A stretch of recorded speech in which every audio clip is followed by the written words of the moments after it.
Welcome to They Live by Film, a film discussion podcast focusing on the Criterion Channel and beyond. My name is Adam Lundy, and I'm joined as always by my co-hosts Chris Haskell and Zach Bryant. Gentlemen, Hello. how's things? Hello. So good. Hello. All good. It's been a minute. It's been a couple of weeks since we've talked. Any news? Well, I think Chris got a good night's sleep. That's what was important. Oh yeah. Exactly. Yeah, doing this at noon on a holiday Monday is wonderful, as opposed to I don't even know what. Oh, my little kid undid my alarm somehow, or maybe I'm just making an excuse. I don't know, but I just completely slipped in past our last recording. So sorry. Yeah, I appreciate y'all being flexible. It's all good. It's all good. I was very stressed out last day anyway because of the big game I was waiting for. It didn't work out in our favor. Neither did the second big game on Saturday. So it hasn't been a nice 2 weeks for me in the meantime. But it is what it is. It is what it is. So depressed that you grew a mustache. I had to work through the pain some way. Facial hair was the only way to do it, I think. Is this true for football? Because baseball is like a sport that's really big on I'm going to forget the word now, but it'll come to me in just a second.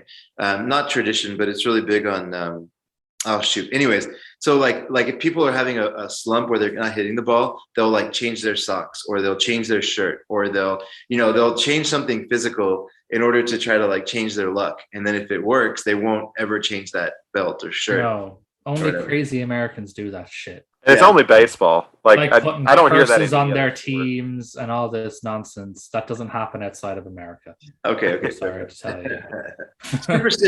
Superstitious is the word I was looking for. When we're not winning, we change our players. That's what we do.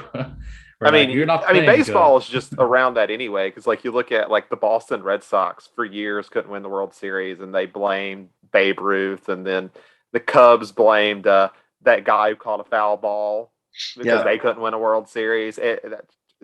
Baseball's just like that. Exactly. There is one in Ireland. So I don't know if you guys are familiar with a sport called Gaelic football. It's an Irish sport. Rugby, kind of. It's kind of hard to describe. It's closer to I don't know if you guys. Sorry. It's close to Aussie rules, right? That's what I was about to say. If you're familiar with Aussie rules, Aussie rules came from Gaelic football, kind of developed from it. But there's a curse in Gaelic football for Mayo, one of the counties on the west coast. They've never won an All-Ireland championship, but they've been to the final like dozens of times. They have. They just haven't won in something like a few decades, since like the 50s or something, because apparently they're cursed because the team, on the last time they won the title, the team bus went by the funeral of a priest or some bullshit, and apparently the priest put a curse on them. But like, they haven't won. But like they've been to like 10 finals in the last like 15 years, but they just can't win. It's just a mental thing, obviously. Like they think they're cursed, so they play shit. That kind of way.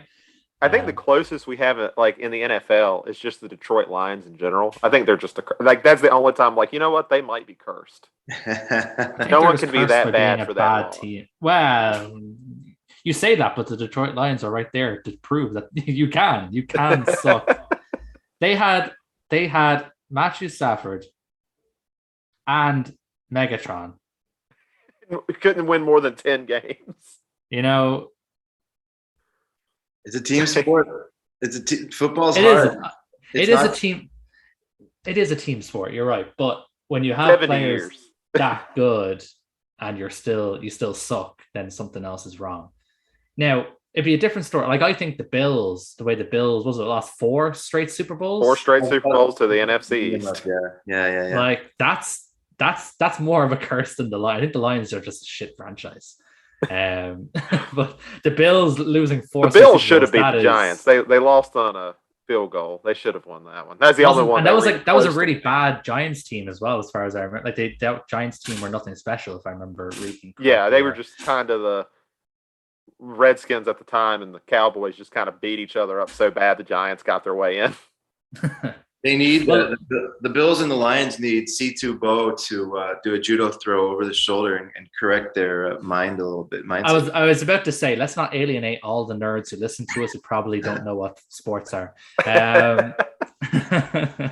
Apologies, our valued listeners. Please don't hate us.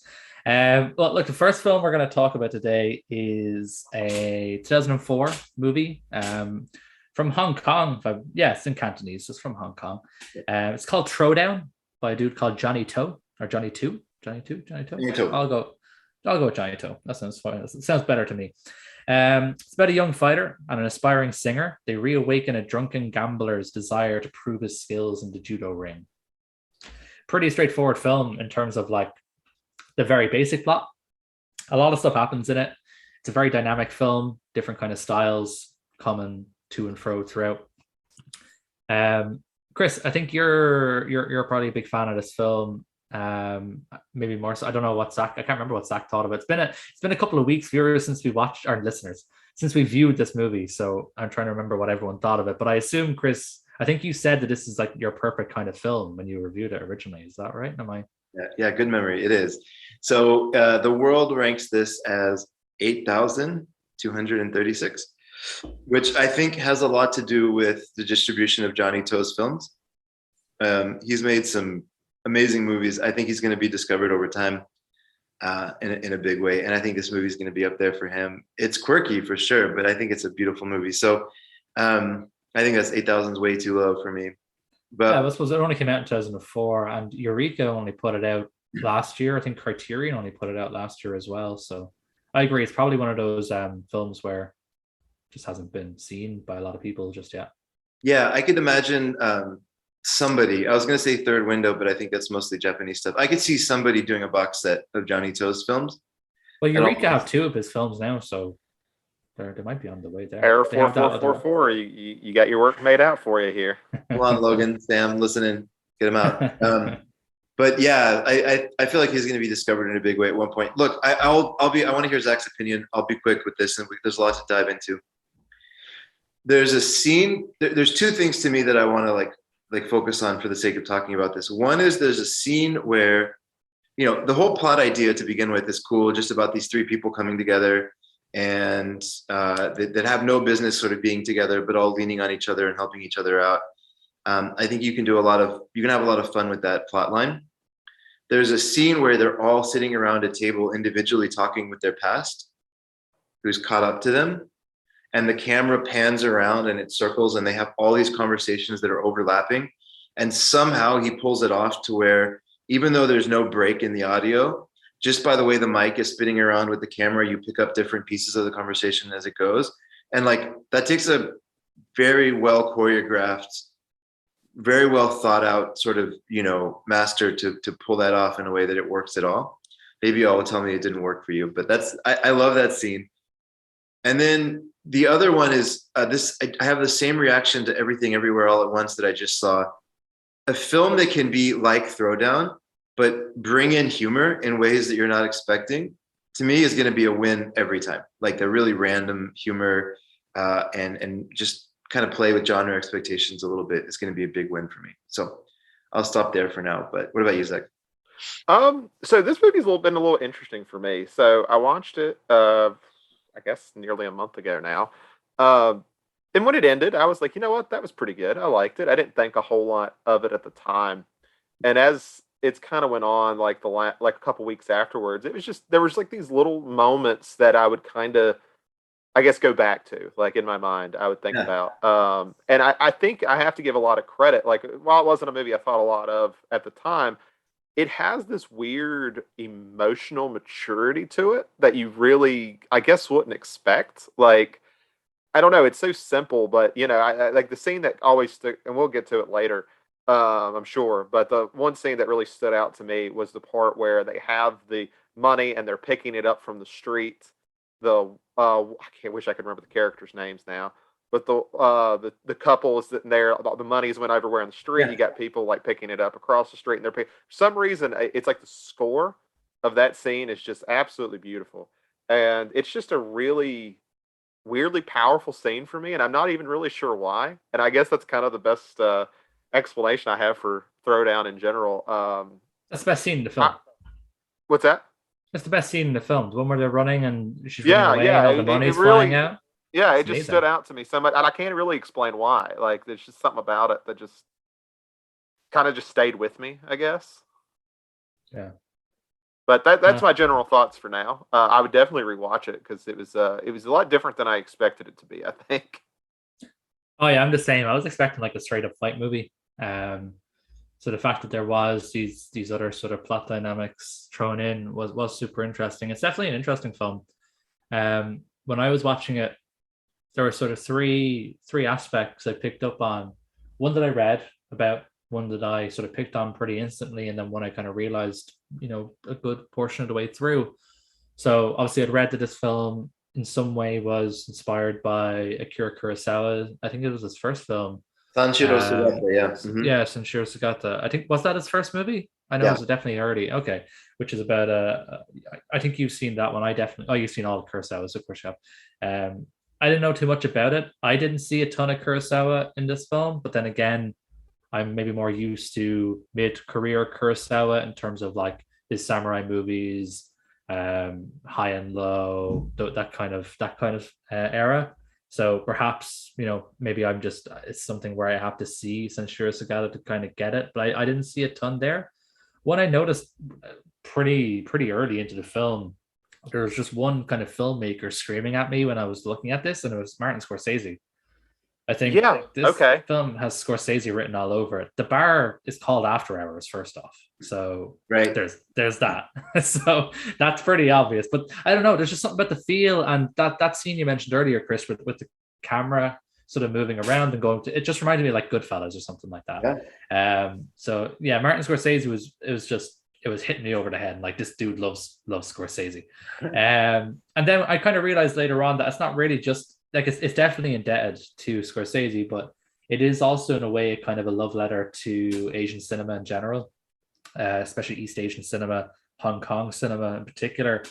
So obviously the Japanese aspect, you mentioned Sanshiro Sugata, but then you look at it and obviously the fighting parts, would be like Shaw Brothers. The more sort of comedic elements alongside of that would be, like Jackie Chan movies like Police Story. But then you also have the really sort of visually dynamic, gritty, neon-y parts, which would be like Wong Kar-wai. Mm-hmm. And then the sort of looseness and the slack, like almost like the slacker aspect of the characters reminded me of another film club film from China, from our friend Jia Zhangke, which is Unknown Pleasures. Reminded me of that as well, which came out a couple of years before this one. So at the end of the film, I was like, at the very least, even if, and I did like the film, but I say, even if I didn't enjoy the film, it was a really interesting time capsule of East Asian cinema. Luckily, the film was really good. At the same time, it's entertaining. The characters are all really likable. You do care about their journey. But yeah, I just thought it was a really interesting way to go about the film, which, a lesser filmmaker would have just made a fight movie and we would have all forgotten about it by now. But, Johnny To did something a little bit different. He took a fight movie as a basis and then explored the people around that and their different dynamics and how their lives can be affected in different ways. One thing, just quickly, it's not like Sanshiro Sugata. That's not how that movie plays out. I didn't think Sanshiro Sugata would have as blatant ads for Gillette as this film did. Exactly. No Gillette ads. I think if he pulled anything from that movie, and somebody who's, I've seen Kurosawa's movies, but I'm by no means an expert. If somebody wants to argue with me, please, let us know. But what I think he pulls from it is this idea of the dojos that are fighting against each other, and this idea of like this preeminent sort of fighter who is kind of coming up into acclaim, needing to challenge people to get recognition and needing to kind of grow. And it's really important for the different dojos to sort of get that one fighter who's going to make them like at the top, their dojo or whatever at the top. But yeah, that's pretty much it. Stylistically, there's nothing. There's nothing there. I think that I also love the fact that of all the different fighting styles he could have chose, I like the fact that he chose judo. Yeah. Um, because it's the least cinematic martial art, right? Yeah, I actually thought that was interesting because I used to do a little judo, so I was like, oh well, good. I kind of understand this one, so that was kind of the nice part for me. Oh, nice. Yeah. Well, yeah. I mean, I have not, but like, there's nothing inherent to the form. There's nothing cinematic about it.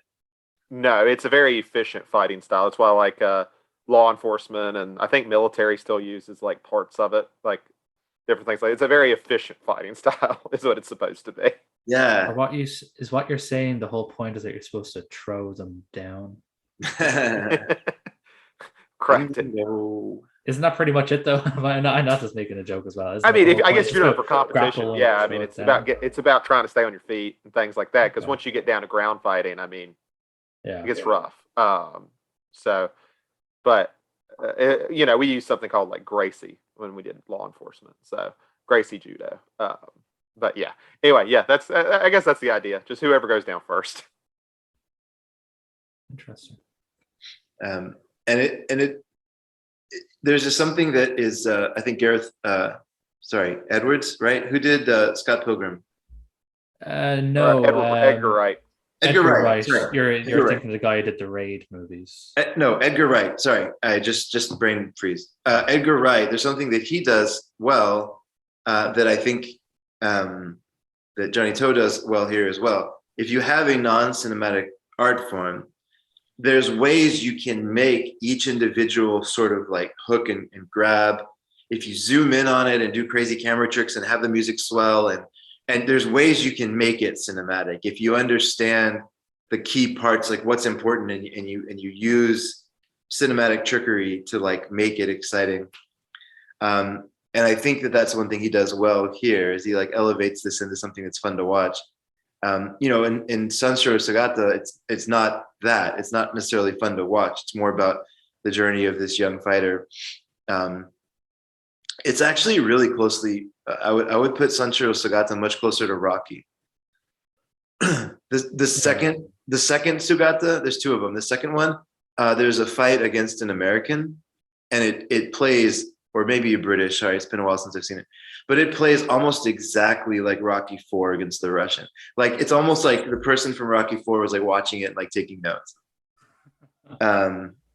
So yeah, much more about that element. That's what I like about this movie, anyways. Is he took something sort of neutral as a fighting style, and then by doing that, I think he let the characters' personalities come through, and like the rest of the movie shine, as opposed to making it about like the actual fighting style itself. Yeah, because in a way, the fighting is probably like the least important part of the whole film. It's a selling point maybe, for the casual who doesn't really know what they're getting themselves into. That's certainly what drew me in. I was like, oh, cool. I've been watching a few kung fu movies in the last few months. Yeah, I'll watch another fighting movie. That's okay by me. But obviously I didn't get that, and that was fine. I still like the film. But certainly, it's much more about the camaraderie aspect, trying to claw back from rock bottom. Definitely, it's definitely more about the people and the friendships and picking your friends up when they're down, that kind of thing. Way more important than the fighting. The fighting is just kind of like a framing device, if you can even call it that, because even then it's not even that important. Yes, the whole point is that the sort of one of the main characters, there's three main characters, one of the main characters was a former champion, and he's given up fighting, and this young up and comer is trying to sort of get him back to fighting again, give him a bit more lease on life because he's just a drunken gambler. We obviously find out towards the end of the film why. Gives a bit more context to his sort of downfall, but it's not about the fighting. It's about the camaraderie and the friendship and trying to pick your friends up when they're on the floor, or grab their shoes when they've fallen off their feet, as happens I think twice in this movie, if I remember correctly. Right, exactly. Yeah. What did y'all think about the way that music was used here? Is there anything noteworthy there? I've we're talking about Mieke here in a minute too, and there's certain elements. Stephen Chow does this as well in his movies. I think there's certain filmmakers that sort of use music that is counterintuitive to the scene, but it works. They do it in a way that it can work well, and I felt like Johnny Toe is another one of those for me. I agree with that to the sense that, what stands out, like I mentioned before, a lot of what's memorable isn't like any type of fight music. I don't even know if there's any type of music that plays when they're fighting. I can't remember. But what I do remember is kind of the lower moments, like the I guess the calmer moments would be said. That's kind of what stood out, and that kind of is interesting for the type of movie it is. Yeah. I'm gonna sound like an asshole. I don't remember anything about the music. No, it's fine. It's fine. We don't have to go too far down that. That just, I don't know. I like it when people kind of play with the expectations of music a little bit. But this for sure. Like if you have like you do see it quite a bit in different movies, especially you see it quite a bit in like, I think Tarantino does it sometimes, if I remember right, where it's like this scene of like horrible stuff is happening. Like maybe it's a big fight or something, but like all you hear is just like opera music or something.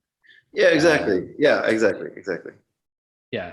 I'm trying to, I think I do remember something in this film, something like that, where there's like a big fight going on, but there's like a weird song playing. Oh, it's not. Sorry, isn't the dude singing that song? It's like a Cantonese kind of. Yeah, it's up on stage.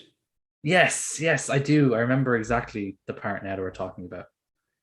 I love that. Yeah, now that I remember, I remember thinking that was awesome. They could have chosen any shit music to play over this, but they got this really sort of haunting sort of prayer song almost. Exactly. Yeah, exactly. Yeah, I do remember now. That was actually very cool. I did like that. Speaking of Wong Kar-wai, so I just started going through his filmography literally about a week ago. And so I saw As Tears Go By, and all the way back then, he already had Take My Breath Away in Chinese. And so, he's another one that likes to kind of play with music and kind of mix the East and the West in creative ways through the way he does music. Yeah, I love the part in Chungking Express when they have a Cantonese version of Dreams by Cranberries, which is sang by I can't think of her name now. The short-haired girl from the second story.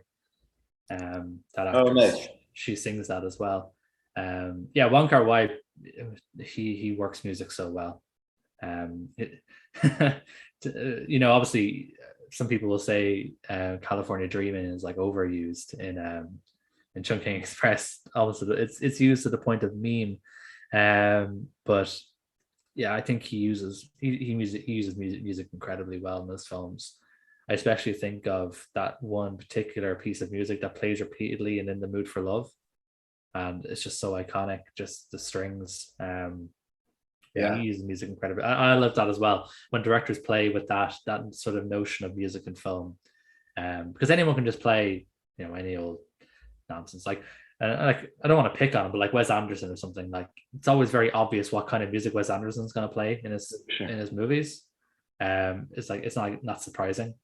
I think the closest you get maybe is in Steve Zissou, when you have the dude doing the Portuguese acoustic covers of David Bowie songs for the whole film. Yeah, that might be the only difference. But like pretty much all the rest of his filmography is like, this is like a Wes Anderson song. That's fair enough. But it's cool when directors just do something a little bit different, kind of play something you're not really expecting. Is it Save the Green Planet that uses like 2 or 3 versions of Somewhere Over the Rainbow? Yeah. It does. Okay. Yeah, that's an awesome film. good callback. So we need to rewatch that for the podcast at some point, because I don't know, how would we talk about it? I suppose maybe it's not a good idea, because you can't talk about that movie without ruining it. Better just to watch it. Yeah. There's one. Are there spoilers for this movie? I think so. Not really. I wouldn't say. Because the whole reason he sort of became drunk, and the whole reason he's giving up on fighting is because he's slowly going blind, right? Yeah. And I was curious to hear y'all's take on that idea, because I feel like there's something in this where there's something in this movie about fighting, because when there's a moment where he gets his passion back, right? And that kind of creates this temporary surge of sort of like energy and focus for him. And he goes and he fights again right before he loses his sight. Mhm. Isn't that right? Yeah, in the tall grass. Yeah. And so I'm wondering, what do y'all think Toe is trying to say there? Like, because I keep hearing about how this is like a personal film for him. That doesn't quite make sense directly, right? I mean, I don't think Toe's lost his sight. He's made many movies after this, and there's that one kind of Woody Allen movie about a director who's lost his sight. I don't think that's the case for Toe. Well, Um, oh, sorry. no, go ahead.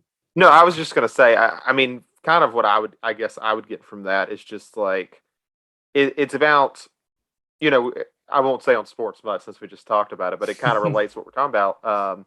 In the sense that you have these people like we brought up Megatron, um, quitting before you're washed up, quitting before you just limp off what you're good at. Don't, it's better to give up at the prime than to just, whittle away to nothing. Okay. It's almost like that sense of pride you have because I mean, nobody wants to watch that. Nobody wants to experience that, just you play until you're done. Or do you give up when it's about to happen, sort of idea, and leave something there? I think to that aspect as well, the fact that because it seems as though he had assumed that he was done. That's why he was kind of drinking and gambling because he's like, "That I'm done." Right. So another way of looking at it could also be to enjoy what you have while you can. Rather than just sort of sinking down and think, oh, what's the point? I'm going to be blind soon. Why should I even bother fighting? And instead, it's more about I should do this while I still can. Because when I do go fully blind or whatever, if we're looking at it in a wider aspect, when such and such does eventually happen, I'm going to be regretting the times I was sitting on my ass doing nothing when I could have been doing that while I still could. So maybe it's that aspect as well, that kind of getting over that mental block of, oh, what's the point? I won't be able to do this for long, to more looking at the mindset of I need to try and do this while I still can. Which is kind of what Tom Brady, I guess, is going through right now too, trying to figure that out. Yeah. At his age. Exactly. Yeah. Like the fact like this is a good comparison, Tom Brady and Megatron, considering between Tom Brady winning his first and last Super Bowls, Megatron was drafted, got signed, retired, joined the Hall of Fame, all in the time in between Brady's first and most recent Super Bowl. So it's insane. I hate Tom Brady stats so much. They're so ridiculous. Yeah, I think Troy Polamalu is similar between, like Wayne Gretzky. I don't know if you guys follow hockey in Ireland, right? I know who Wayne Gretzky is. He's the only hockey player I know just because he's like the most famous one. Yeah, like the stupid thing where if you take the Gretzky brothers, they have more points than any other sibling duo in hockey, and his brother only scored like one goal. Nice. Together they are incredible. On his own, he is garbage. Yeah, I'm good with that. There's something, and I'm having deja vu. I hope we haven't talked about this too much already. There's something that really reminded me of that Stephen King story, the second book in the Dark Tower series. Ooh, I'd like to hear more about Dark Tower. The tree. The Drawing of the Three. Yeah, there's something that reminded me a lot about that story that really drew me into this, just because, the Drawing of the Three is so much about these three friends coming from different worlds and not having any tie-in together, syncing up and going and saving the world, maybe, whatever reason they're chasing the Dark Tower. But there's something in this that it had a very similar spirit to me, although it's slightly different because in Drawing of the Three, he found them, but in here, like they found him, right? And sort of drug him out. But it's still that power of community and friendship over the individual, right? What you're able to accomplish as a as a group as opposed to as on your own. Well, it's that idea of finding something together that you find bigger than yourself. Like, I mean, yeah, it's just as simple as, a little judo, a little friendly competition to a lot of them, but it can mean a whole lot more that you couldn't do on your own. Like, you talk about, like, we were talking about the guy who was going blind. He had to find something. Like, he found something there, even though it doesn't seem to mean that much if you, like, draw back from it, but it meant everything to him. So, yeah, I agree with that. I do see similarities there. And I think, speaking of friends and the community that supports us, that's every time I get a new mail day in from all these local boutique labels, I feel like I'm buying from friends.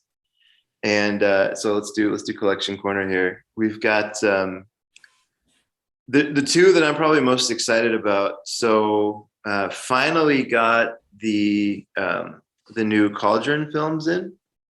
So Contraband and then Murder in a Blue World, the two new releases from Uncle Jesse. And so Contraband is a Fulci film, and it's his only Polizia movie, which is supposed to be like a crime kind of mafia drama, or action movie. But because it's Fulci, I think he just doesn't know how to be gory. So like when they put a flame to the person's face, they hold it there for like a minute and you just watch the face melt. Like it's like all this kind of stuff that you're basically watching a horror movie, but it's guised as a Polizia movie. So that movie rules. And then also I was just kind of piddling around and actually Ryan over at Disconnected tipped me off that there's some sales going on at deep discount for the Imprint films, the Australian label. And they had a really good deal on this Wicker Man release. Have y'all seen what they did for the Wicker Man release? Have y'all heard about it? I want to get it. It looks cool.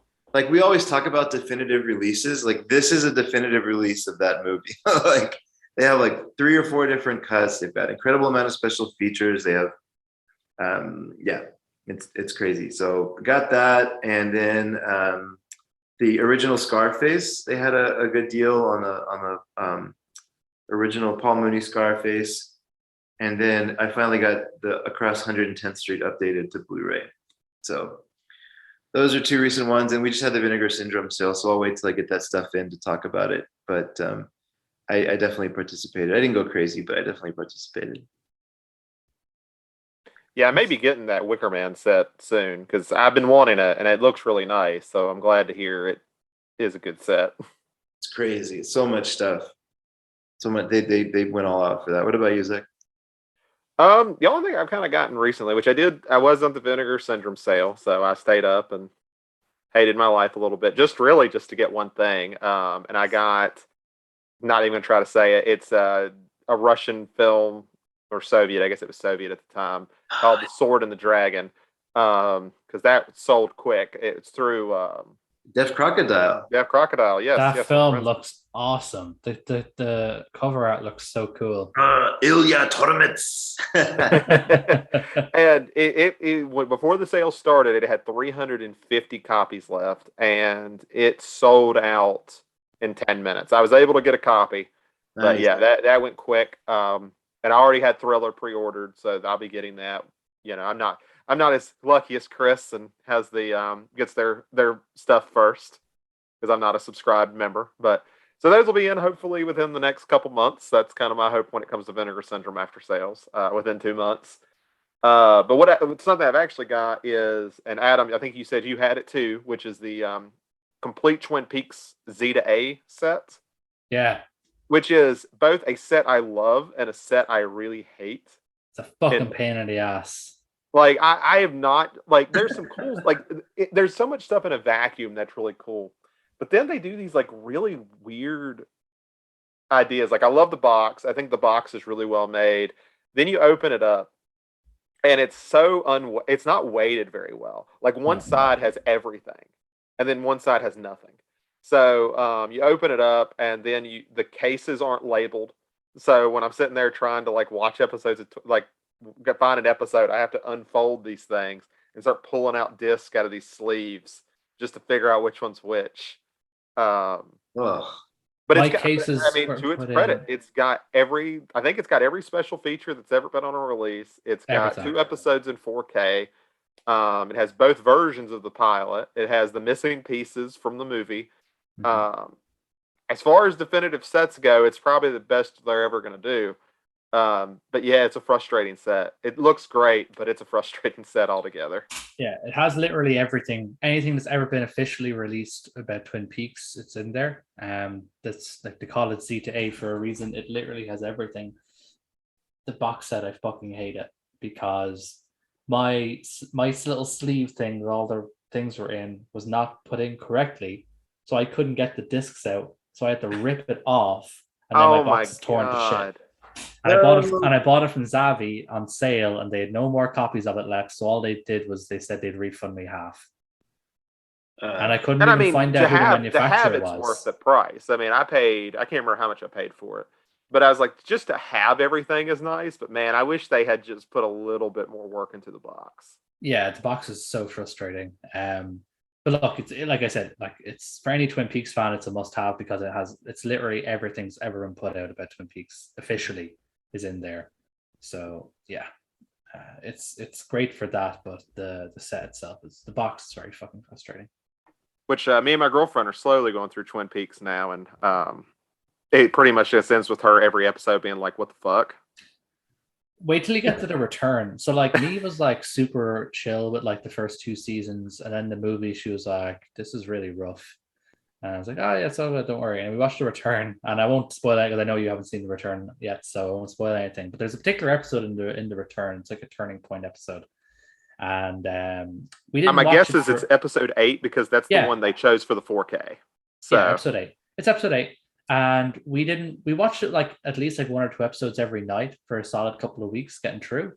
And after episode 8, I don't think we watched it for like 3 or 4 months. So wow.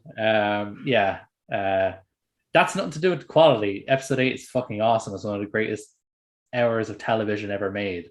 But let me know how you get on when you finish that one. I'm excited for it, which Alicia, she is liking it because she was looking at stickers for fish in a percolator.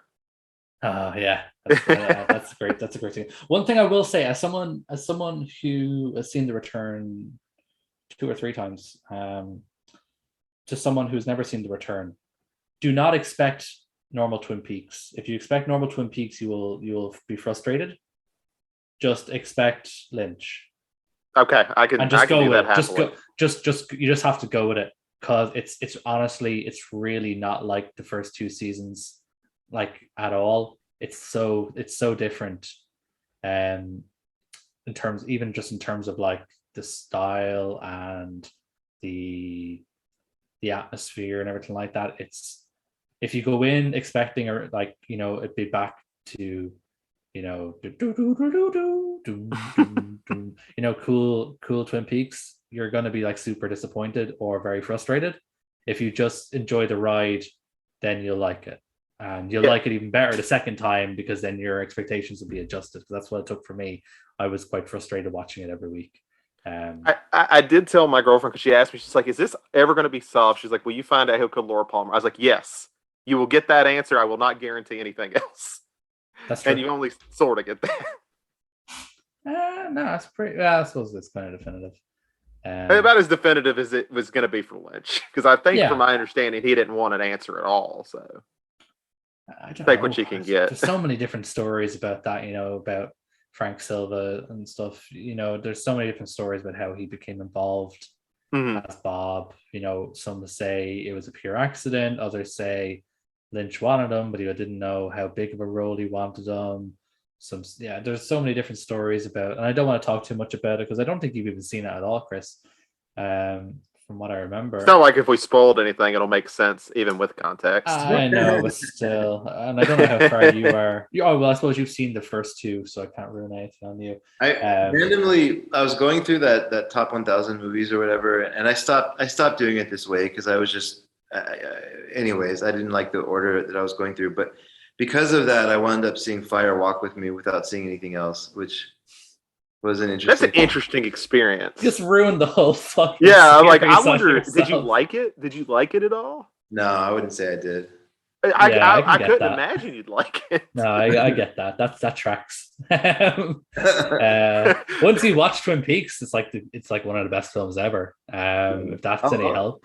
I'll give it another chance for sure. I'm going to be going through. I think, anyways, yeah. I don't know why people complicate it. Just literally watch it in the order that Lynch released it in. People are always like, "Oh, should I watch it this order, that order?" Just watch it in the fucking release order. It's not that hard. It's not complicated. The only thing that's a little weird is the missing pieces, which is where I've ended off at. Like I've seen up to the missing pieces. That's a little weird to tell somebody, but it's like, no, that's just missing pieces. The movie, watch the missing pieces. You're good.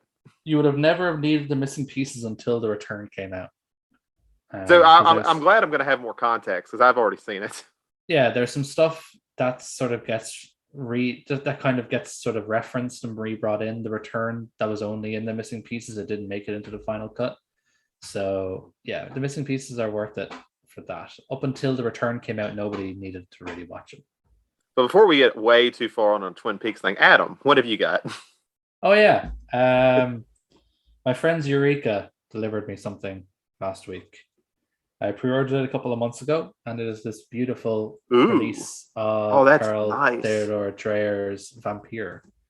I own the DVD. It's like it's still only a Blu-ray upgrade. It's not 4K, which obviously I don't know if you guys keep up with your Eureka news. They announced their first 4Ks of Police Story 1 to 3.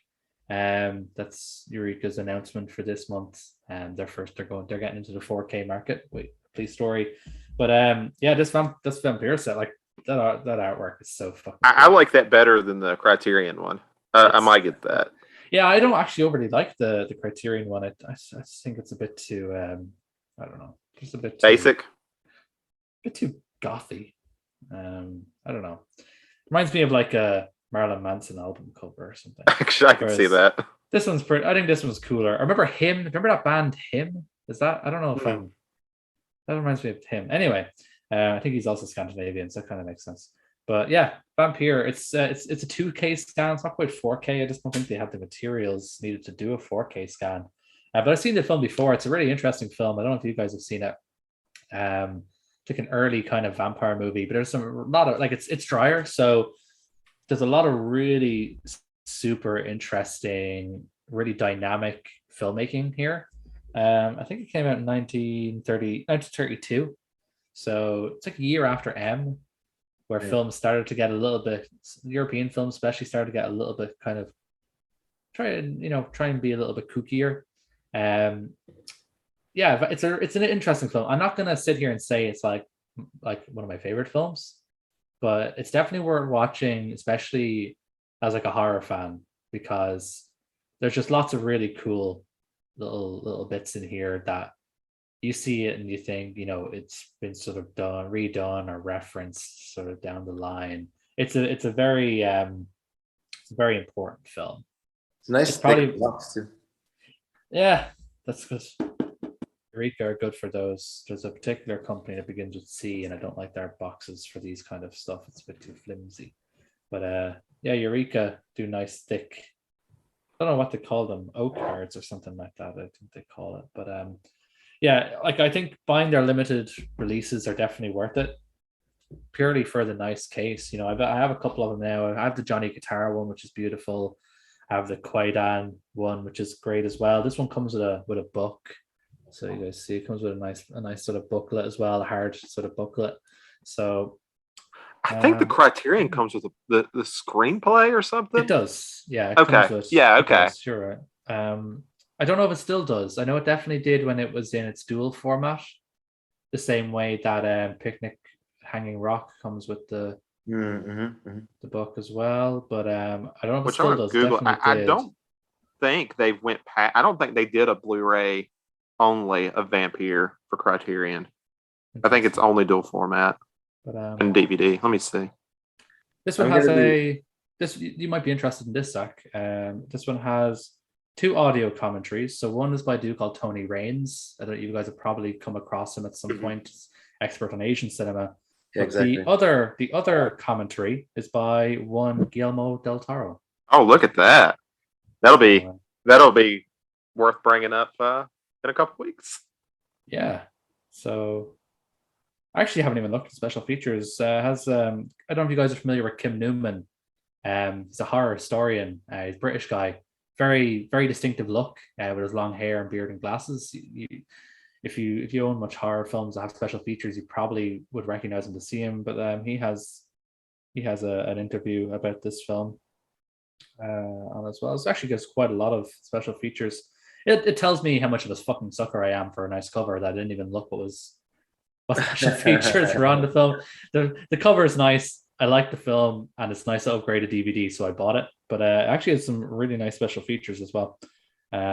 So yeah, Vampire from Eureka, Masters of Cinema. I recommend getting the limited edition because it's gorgeous. But they always put out a standard edition 2 or 3 months later anyway. So if you don't manage to get, I think they only have 1,000 copies of the limited. I think they're limited. They only do usually 1,000 run. Cool. Well, I may pick that up here soon then before it runs out. Yeah. 3,000. Sorry, I just went onto the website now. They have 3,000 of this one. All right, and welcome back. Now we're going to be talking about Chris's pick this week for us to pair with Throwdown. We got Takashi Miike's, or as I used to say, Mike, film Rainy Dog from 1997, which is a Japanese assassin stranded in Taiwan must take work from a local crime boss to make ends meet when suddenly a woman from his past delivers a son to him. So, Chris, this was your pick, so I want to hear your thoughts on it. Didn't like it. No, I'm just kidding. Okay, I am very. I hold Miike films very dear. He's a wild man, and I don't know. Have any of y'all seen Visitor Q?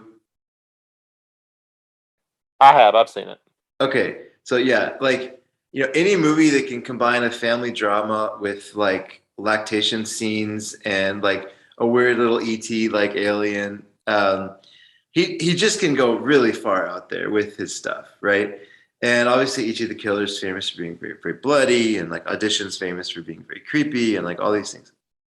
The reason I wanted to watch Rainy Dog, and the reason I wanted to pair it with Throwdown, was because of the story of those three strangers coming together. So I hope we get into that. I like this movie a lot. I think it shows Miike's ability not just to be a provocateur, but to be a sort of traditional filmmaker as well. And the world does not agree with me. It has it as 18,832, which to me is a crime. Too high.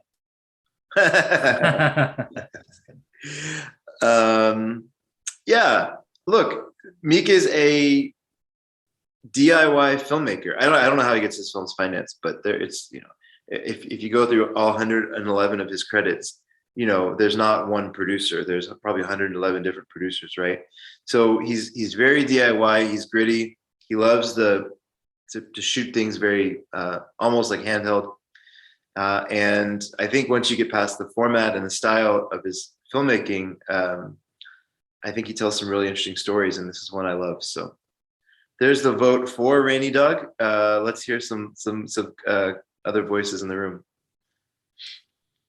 Go with Adam. I just want to preface this to say, I don't hate Rainy Dog. I don't think it's a bad film. I didn't particularly love it or anything like that. It's pretty solid, sort of 3 out of 5. I think that's what I rated it as, maybe 3.5. I can't remember. I was surprised by it because when Chris announced we were going to watch a Takashi Miike film and I'd never seen one and I knew his reputation, I was like, oh God, it's going to be a gore fest and some weird shit's going to happen.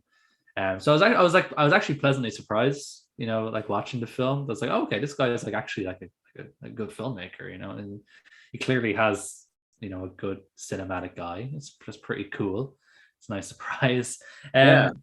This film lies in a very specific genre of disconnected crime movies, and I'll explain what I mean by disconnected crime movies. It all kind of stems from the French New Wave, the Japanese New Wave, of how they took what would be a normal gangster movie and just kind of made it a little bit more different. Oh yeah. And in France, they made it a little bit more fun. In Japanese new wave, but like Suzuki and stuff, they made it a little bit more weird. But what ended up sort of happening then over time, especially in sort of East Asia, and we're talking about two East Asian films. I know this is a Japanese film, but it's set in Taiwan, which I think is a very important plot point to the style of this. So I found that in the sort of 80s and 90s and early 2000s, there's a lot of filmmakers who are from Hong Kong, Taiwan, China, who make a lot of films that are quite emotionally disconnected.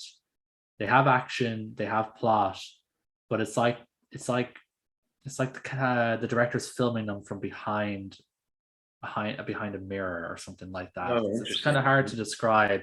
So something like Wong Kar-wai or Hao Xiaoxian or Jia Zhangke, very different filmmakers, of course, but they all kind of have this common thread of like disconnectedness in their films. Okay. And I think a lot of that comes from the cultural aspect, the historical aspect, especially in Taiwan and Hong Kong, which have a lot of historical issues with identity, about they're part of China one minute, not part of China another. They've been passed and handed, but between different ruling parties for pretty much their entire sort of modern history. And I feel like this ties into the style. I think Rainy Dog fits in that kind of category, even though it is a film by a Japanese filmmaker. I think it ties really well into that kind of Wong Kar-wai, even like the way Johnny To and stuff like that. Yeah, that kind of there's a disconnectedness. There's a feeling of sort of lost. Does it feel like almost kind of being lost and stuff like that? Not just with the character, because he is stranded in Taiwan. It's the whole plot. He's a hitman stranded, as we said. But even just in the style, and I can never really put my finger on exactly what the filmmakers do to make it this way, but it's very distinctive, and I think it's something that when you've watched a lot of films from this part of the world, it's something you kind of pick up on. There's another film that kind of reminded me of that I don't know if you guys have seen, from Edward Yang, called Taipei Story. It's also set in Taiwan. Completely different film in terms of plot. Like, could not be more different, but the style is just very, very similar. So I still don't really like the film all that much, but I do find it very interesting. I think it's a very interestingly made film. Hey, I'll take that. What about you, Zach? So this is going to be one of those ones. I have a list of things where I went in with the wrong expectation, and I know I need to rewatch it. Yeah. And, my Miike films have been Itchy the Killer, has been Audition, has been 13 Assassins, First Love, that sort of thing. So it's kind of in the same way Adam did, where he went in with this expectation, but I went in with the experience behind it. So I kind of like, I think I sold myself that. And I was like, so when it got to it, and I was like, oh, this is a very somber sort of thing going on here. I don't see anyone stabbing their eardrums out or, cutting legs off or anything like that. I was like, this is interesting. This is different for him. And I think that's awesome. That's one of those things. It's where when you have this director that's got 111 credits, he makes several films a year. I'm sure there's someone out there who can call themselves a Miike expert. I would love to meet them, who has seen every film he's ever done. They understand his work completely. What he's gotten famous for and what he does are definitely probably two different things. He gets his fame from the disturbing. And I will say the violence in this movie, it still punches hard. Like, when the few violent scenes there are, they punch hard. And that's where I felt him the most. So it's interesting because this is part of a trilogy for him about being lost in Taiwan, right? So one of the first in the series is called Shinjuku Triad Society. Then there's this one, Rainy Dog, and then the third one is Ley Lines. I won't go into all of it, but just to show you the Shinjuku is much more closer to what you would expect from a Miike film. It has to do with the organ harvesting of humans and the trade of, like, the black market kind of trade around organs. They don't go too graphic, luckily, but it's not completely hidden either. So when I saw this trilogy for the first time, I saw Shinjuku, and it's funny because even in a story about organ harvesting, and there's an element where kids come in. Luckily, they don't show anything with kids, but it's part of the story, and it's heartbreaking and it's hard to watch. And then there's still a sweetness to the way that the story kind of resolves. And then this one, I wasn't sure what to go in, although I heard it's the best in the trilogy. And for me, it just shows him as an auteur, which is not a word that gets used for him a lot, unless people are kind of snarky, using it like sarcastically. But I think he is an auteur, and I think this shows his ability.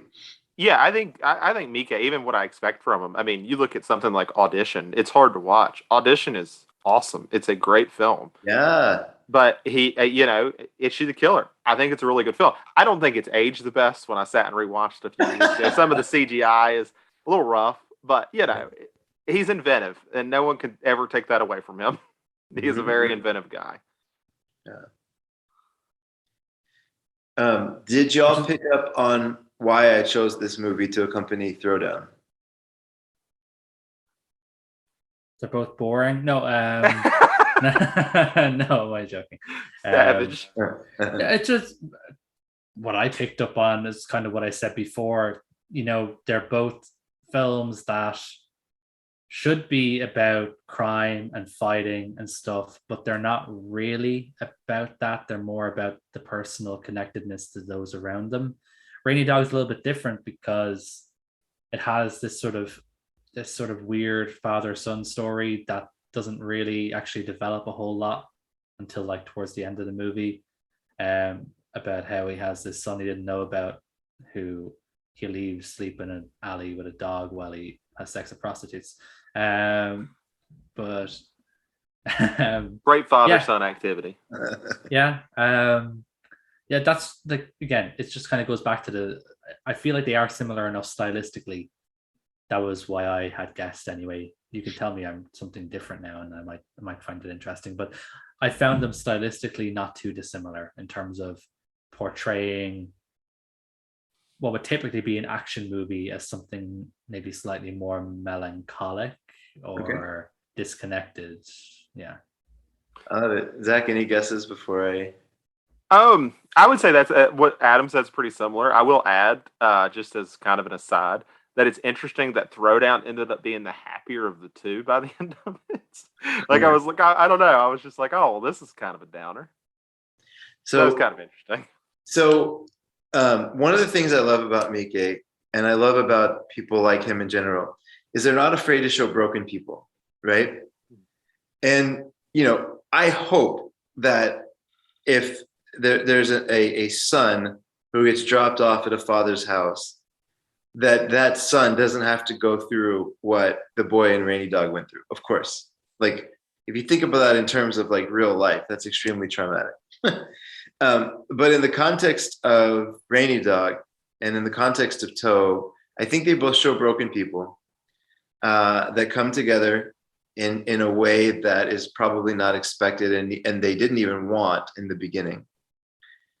And I feel like they make each other stronger. So these three come together and they make each other stronger. One thing I will say about Rainy Dog, one of the reasons I like it so much is as this guy who wants, the hitman who wants absolutely nothing to do with his son.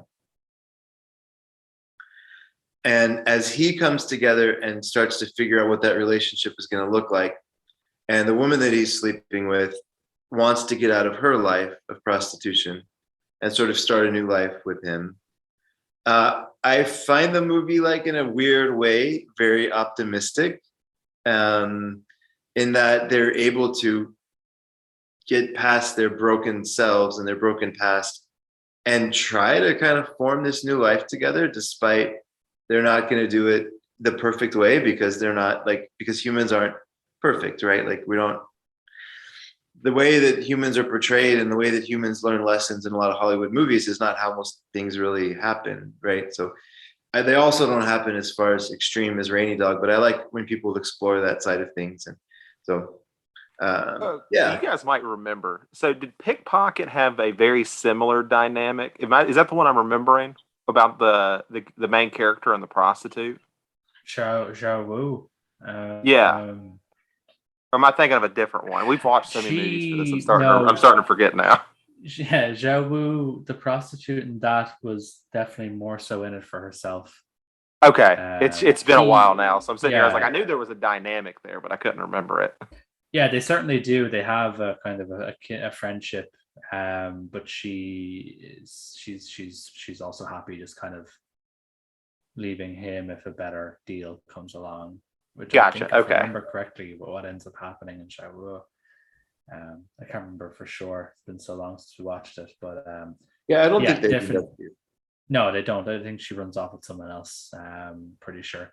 But yeah, slightly different. But it seems to be something that that does show up quite a lot in Asian cinema. That sort of, well, I suppose not even just Asian cinema. I suppose Taxi Driver, I suppose, has, you know, Charles Bickle trying to rescue Jodie Foster from child prostitution. I'm sure there's tons of films that are about that, really. Yeah, it seems to be a pretty common theme across cinema. I just wonder if it's where being American, like it's one of those things where they seem a lot more, not necessarily open. I'm sure there's still some taboo with prostitution, but it seems a lot less taboo in a sense. Or I don't know if it's just where it's underground crime movie sort of ideas. It just seems a little bit more open about things like that. I don't know if that's a Japanese culture thing or if that's just Takashi Miike, because he's very That's true.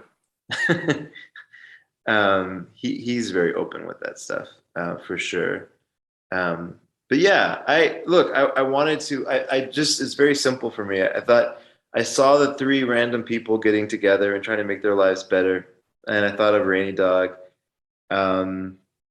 And I think I'm glad you picked up on the disconnected thing. I think maybe that was there more subliminally for me, but I want to get exposure to Miike films that are not Ichi the Killer, because I just sort of want him to be discovered. I think he's quite brilliant, even though he's willing to put out some stuff that he probably isn't passionate about just to get paid. You know, he makes a lot of films, and I think there's certain ones that pop out to me. There's another one called The Bird People of China that's a really beautiful film as well. But yeah, he has these different sites, so I wanted to expose y'all to this. Yeah, and I think that's great, just because it's been different. Like I said, mine was just like, oh, this isn't at all what I expected, actually. Definitely. Yeah, same for me. Like, it was certainly eye-opening to experience this kind of film. Because, like I said, like my expectations for a Takashi Miike film was a horrible gore fest. Just because I only really know about Ichi the Killer and Audition, and I only know those by reputation.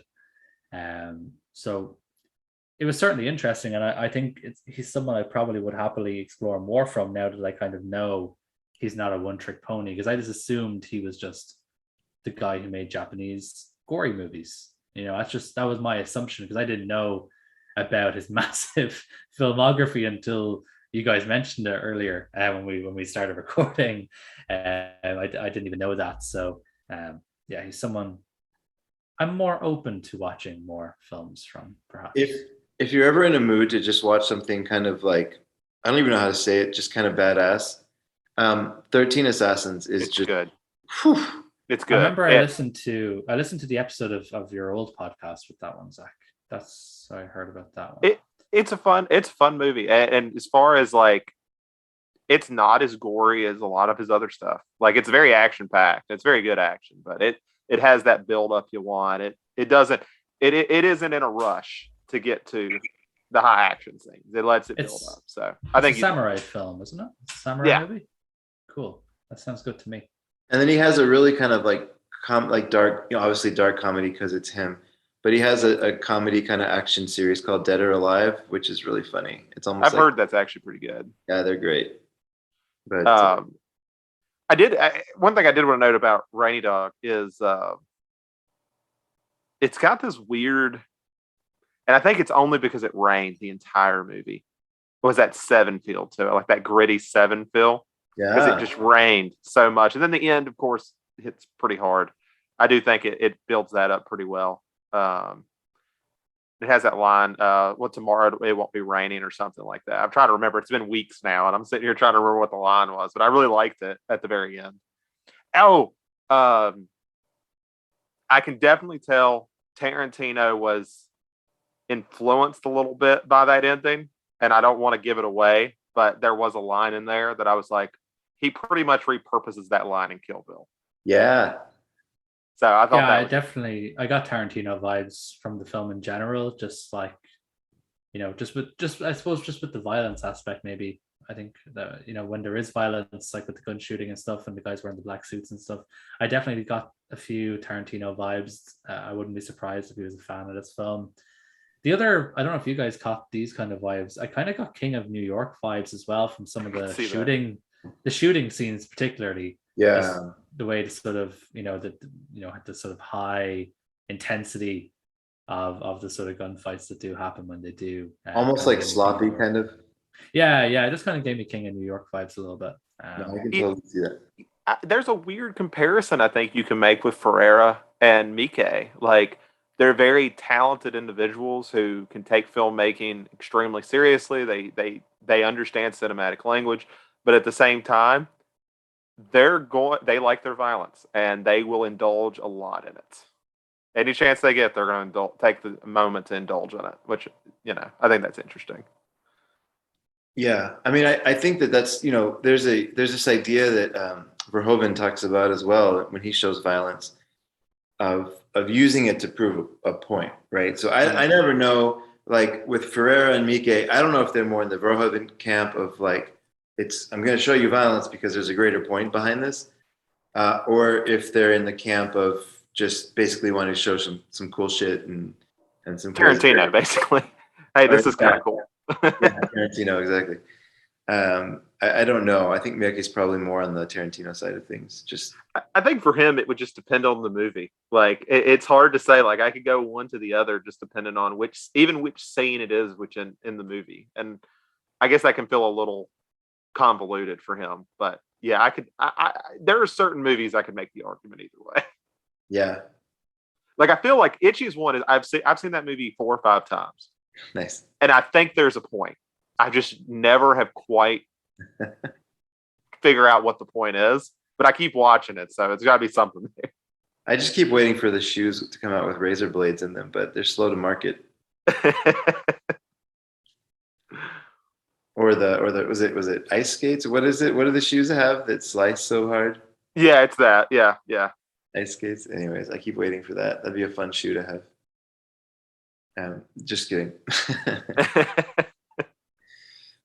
Well, thank y'all for going down for being open to a Miike movie. Thank you, Adam. No, I'll have to let you know when I rewatch it, because my plan is to give it like a little while and then rewatch it again, because I'm very curious how to feel about it knowing what I know now.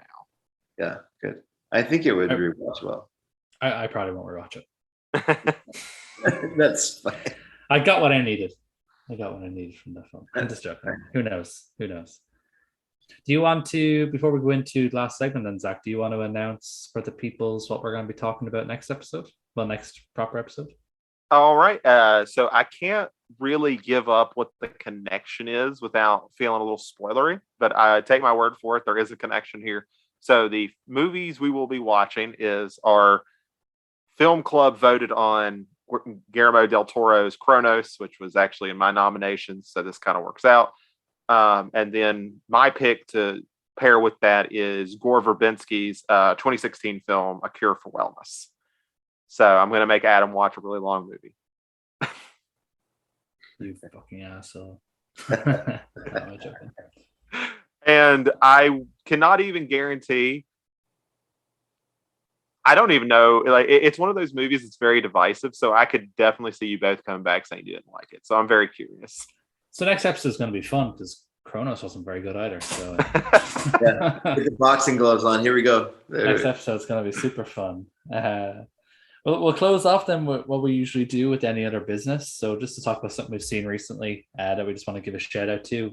Obviously, it doesn't have to be Criterion related. Just something that we saw. We thought was cool. Not that it needs any more marketing, but the film I'm going to talk about is the new Top Gun movie, Top Gun Maverick. I don't particularly care for the first film. I've seen it twice. It's standard corny action movie. That's cool. Second film is awesome. It's like it's like it shouldn't be allowed to be as good as it is. No Top Gun movie has right to be as good as this film is. It really reminds me, and this is probably, because Chris McQuarrie was co-produced and co-wrote it, but it feels like some of the newer Mission Impossible movies that I really, really like. Just it finds that really good balance between serious action, but also like just sort of little goofy moments, which is, it's a Top Gun movie. It's going to be goofy. It's going to be corny parts. The romance with Jennifer Connelly's character is corny as hell. There's some corny dialogue. They play touch football on the beach. There's corny crap in this movie, but at the same time, it earns it all because the action sequences are some of the best I've ever seen. A lot of modern movies would have their actors sit in a studio in the makeable plane on green screen. These filmmakers said, fuck that. We're getting the actors in the cockpit. They're going to learn how to operate the camera and basically direct themselves while flying around at high speed and high altitude. It's just nuts. Like Tom Cruise did a lot of his own flying in it as well. Like, Tom Cruise is a weird guy, but I have massive respect for how he approaches his craft. Right. In terms of doing his own stunts and, being heavily involved in creative processes and things like that. I have super respect from that side of things. And honestly, it just kind of blew me. I saw it yesterday and I'm still thinking about it. Like, why do I care so much about, a freaking Top Gun movie? I just really, really care about this movie. It was just really, really great. Definitely see it in a theater if you can, because like the sound, I saw it in a theater that had Dolby Atmos sound, and it was just it's a movie that is made for the theater. That's good to hear. I didn't know what to expect with that. So I'll be a little bit more optimistic about seeing it. You think if my original plan was to wait to see it until I was on a plane, but you think I should see it before that? No, genuinely, no, and like all joking aside about like plane jokes, you will get so much. I think you'll get so much more out of the movie if you see it in a theater with a nice big screen. I don't know if you have an IMAX near you. Yeah, see it in an IMAX. I didn't get to see it in an IMAX because we just don't have one down my part of the country. You have to go up to Dublin for your nearest IMAX. So I chose the theater, and the way my theater is, the nearest one I have, they have a few different screens of different sizes. Oh yeah. And they had it playing in a few different screens at different times. And I chose the one that specifically had the biggest screen. Okay. And the best sound system. Okay. And my theater has these really cool, they're basically like easy. What's those chairs that they have? Easy? Lazy boys? Lazy boys. They're basically lazy boys. Like you can lean back and put your feet up on them and everything. So it was a peak cinematic experience. But yeah, just the visuals and the sound of the action sequences, like the flying sequences, is just some of the best action I've ever seen in a movie. It's crazy. Well, I'll go next, and I'll keep the theme going of movies that I've seen in theaters then, because I just got back from seeing a movie called Everything Everywhere All at Once, which is the new A24 film. It's doing pretty good business, actually. And the only thing I knew about it is that it was a multiverse movie. Yeah, I'm the same. That's all I know about it. Yeah. Wow. Like, this movie is nuts. Like, the two directors, they call themselves the Daniels. It's like Dan Kwan and then Dan, I forget his name, Scheinert or something. But they go by the Daniels. And they've mostly done kind of lower budget, kind of independent movies. I would say high on concept. Like the one they did where Harry Potter is a dead guy and they're trying to get off an island, Swiss Army Man. Oh, yeah, I've heard of that one, yeah. Yeah, like these big, like high concept kind of movies, but lower budgets. And this one, they were given a decent budget. And like, I literally could spend another hour just describing the plot. Like, I'm not even going to try. But the basic premise is it's sort of, I don't know, Zach, if you've seen Everything Everywhere All at Once yet. Have you or no? I have. I saw it in theaters. Okay, tell me if I'm crazy. I had a lot of Inside Out from Pixar vibes when I was watching this, from the way that they're like going into the mind almost. Yeah, I can see that. Like, I didn't quite get that connection, I guess, because it and Doctor Strange came out at the same time. That's where most of my connection comes in. Totally. But that I could, because it's definitely like much more introspective, I guess is the word. Okay, yeah. So I won't go too much into spoilers or anything like that, but I believe that the different universes that they jump between are like metaphors for like fragments of the mind. That's kind of my takeaway from that. And I don't know if that's true, but like they get into some really funny stuff. Like one of the universes, people have hot dogs as fingers, and they have to like learn to do things with their feet. And some of the universes, they're like good at kung fu, and some of the universes, she's like a sushi chef. So like they do. It's a very unique, super wacky take on the multiverse concept that I have no idea how they kept it all together. Like there's very few people that could have written a movie the way that they did, and I think left with it actually being somewhat coherent, despite it basically being like 2 hours of just like total nonsense and like chaos and anarchy. But at the right moments, they kind of pull it together, and like all these different universes that they introduce, they start to progress the story in a way that's meaningful. And I don't know, I think they pulled it off. Like I really like this movie. I think it's one that people should see, and just be prepared for a ton of humor. Jamie Lee Curtis, probably her funniest role, and some just off the wall action and a heartfelt ending. It's one of those films I'm terrified to watch because of the hype. It's crazy how hyped this movie is. Like it's good, and I am right there with Chris. It is one of the few movies where I laughed a ton in it, and then it also got me like a little broken up by the end. It did that well, and like it doesn't feel unearned. It doesn't feel like they manipulated you. You just kind of feel it by the end. But it might be good if you're worried about that to maybe give it a little time and then watch it. Would probably be my recommendation. I probably have to do that anyway because I was just looking into it. There's no theaters kind of near me showing it anyway, so I'll probably have to wait till it comes out streaming before I watch it. I think it's enhanced by going to the theater because of the way that they like when they have an emotional swell, the music also swells, and it's like you can't help but be caught up in like this moment. But I don't think it's a bad movie without the theater. I think it'd be okay streaming. What about you, Zach? What have you seen? So the one I think I'm going to talk about is a horror sequel. I know, very shocking. But recently I did a rewatch on Psycho 2 by Richard Franklin. Nice. And the reason I really wanted to take the time to highlight this movie is there is absolutely no reason this movie should be as good as it is. Like when you look at a sequel to, Psycho is credited for being if not the start, at least a huge influence on the slasher genre.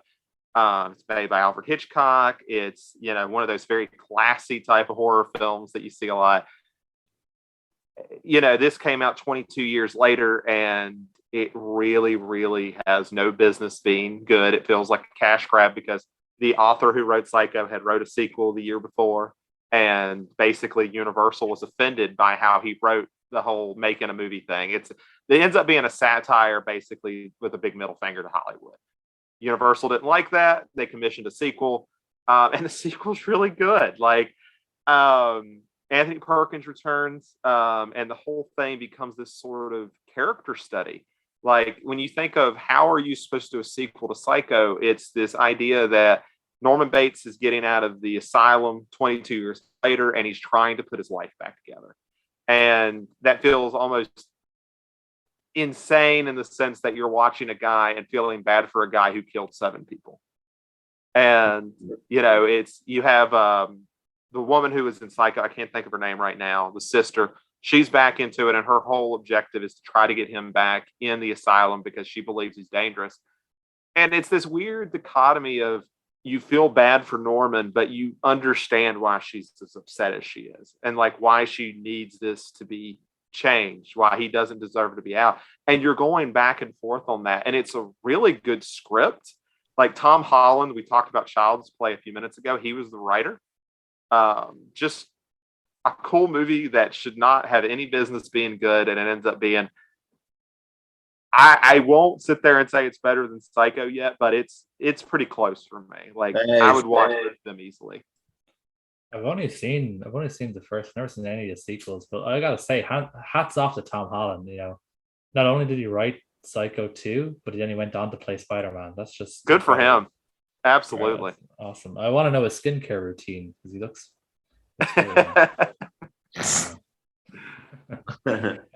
No, I actually, you're not the first person I've heard say that Psycho 2 is actually good, which is, like you said, it's surprising that it would be. So I do need to get on it at some point. It's definitely not the first time I've heard someone praise Psycho 2. Yeah, and it's kind of funny, and I think I wrote that about a review. Like, we look at Halloween 2018 was like a lot of people liked it because it's like going back so many decades later to kind of see how things have changed. And it's like, well, Psycho 2 also did that just a lot sooner.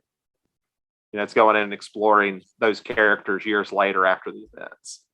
Mm-hmm. Interesting. I'll have to put it on my watch list. Let's see if it's streaming somewhere. I'd be interested to see it. Because I like Anthony Perkins anyway. So there's a German company. I can't remember. It's can't remember the name of them. But they put out a release of a complete Psycho release, and it's got all the sequels, and it has like some like a TV movie even. It's got like all this stuff in it. It's pretty cool. It's I'm gonna go through it this year for Halloween. Well, what was kind of funny with when I was looking into Psycho 2 is they didn't think they could get Anthony Perkins back, and he had said no when they first said it because he didn't really want to be known as Norman Bates, which is pretty much what he got known for anyway. But he read the script, so they were going to go with Christopher Walken. Christopher Walken was going to play Norman Bates in a TV movie for this script, and they, on a Hail Mary, sent the script to Anthony Perkins. Like, are you sure you don't want to do it? And he really liked it, and they actually got a theatrical thing going on and everything. Wow. So I haven't seen 3 or 4. I have never seen 3 or 4. I need to watch them. Well, this Halloween, you can watch them with me. Yeah, there we go. Yeah. Watch that and watch the Bates Motel TV series. Yeah, exactly.